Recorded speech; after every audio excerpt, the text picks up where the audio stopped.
Hey guys, welcome back to Storytime with Mr. Gavin. We're going to finish up the one and only Ivan today. Remember where we left off? Ivan just got to the zoo and he was about to meet the other gorillas that were in the zoo. So we're going to pick up from there. I sniff, approach, strut a bit, but the others don't welcome me. They have sharp teeth and loud voices. Did I do something wrong? Kinyani chases me. She throws a stick at me. She corners me. I know that she's testing me to see if I'm a true silverback, one who can protect her family. I cower and hid my eyes. Maya lets me back in my cage. What it was like. I lie awake and try to remember what it was like being a gorilla. How did we move? How did we touch? How do we know who was boss? I try to think past the babies and the motorbikes and the popcorns and the short pants. I try to imagine Ivan as he might have been. Pretending. The juvenile male approaches. He's eyeing my food hungrily.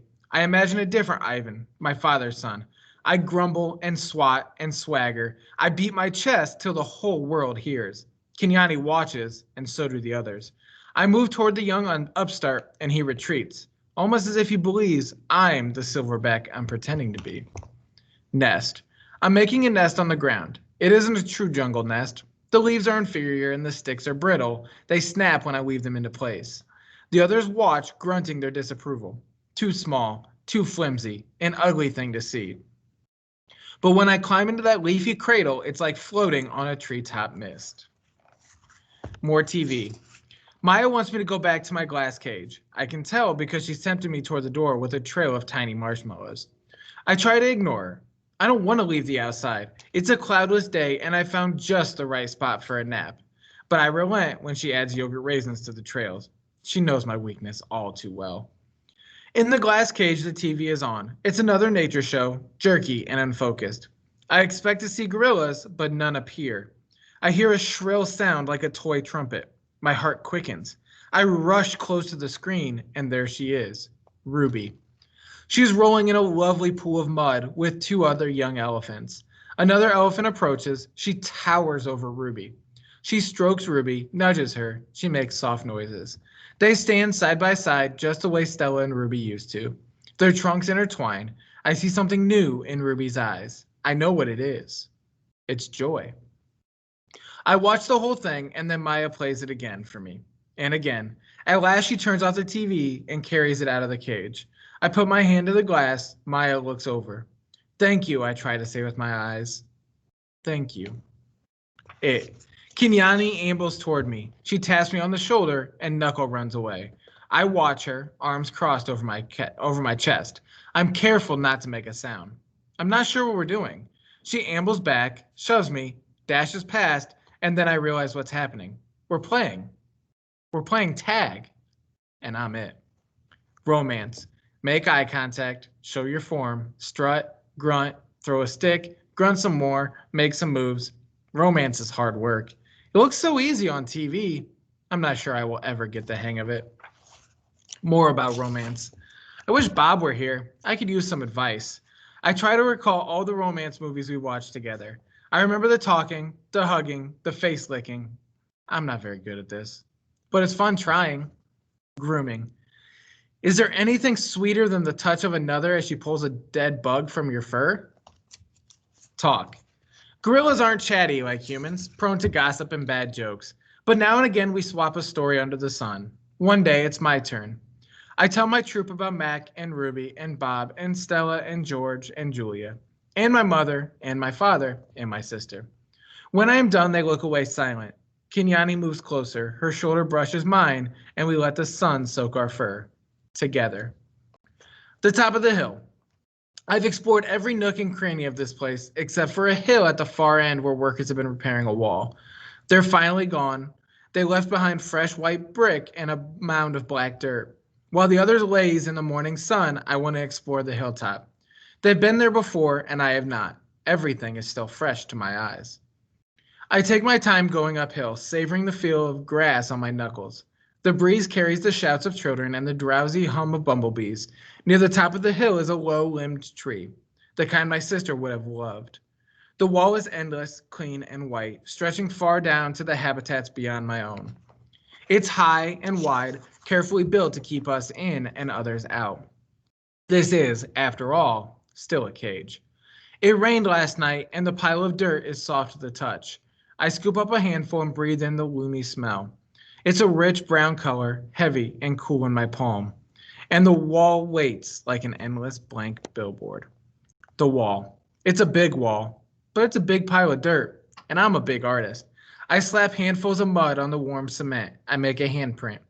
I tap my nose with a muddy finger. I make a nose print. I slide my palms up and down. The mud is thick and hard to use, but I keep moving and scooping and spreading. I don't know what I'm making, and I don't care. I make swoops and swirls and thick lines, figures and shapes, light and shadow. I'm an artist at work. When I'm done, I step back to admire my work. But it's a large canvas, and I'd like to get a better view. I go to the thick-limbed tree and grab the lowest branch. I try to swing my legs. Umph! I land hard. I'm too big to climb, I suppose. I try again, and this time I pull myself onto the first limb, grasping for breath. One more limb, two, and I can't go any farther. Perched halfway up the tree, I see my troop, still dozing contentedly. I take in the wall splattered and splashed with mud. Not much color, but lots of movement. I like it. It feels dreamy and wild, like something Julia might have made. From my seat in the tree, I can see behind the wall. I see giraffes and hippos. I see deer with legs like delicate twigs. I see a bear snoozing in a hollow log. I see elephants. Safe. She's far away, belly deep in tall grass with others by her side. Ruby. She's here, Stella, I whisper. Ruby's safe, just like I promised. I call to Ruby, but the wind tugs at my words, and I know she'll never hear me. Still, Ruby pauses for a second, her ears spread wide like tiny sails. Then, with lumbering grace, she moves on through the grass. Silverback. It's a cloudy evening, chilly and drizzly. Dinner is on its way, but I don't care. At night we sleep in our den, but I'm always the last to head inside. I've been inside long enough. This time of day there aren't many visitors, just a few stragglers laying on a wall that separates us. They point and take a couple pictures, then head over to the nearby giraffes. One of the keepers is beckoning.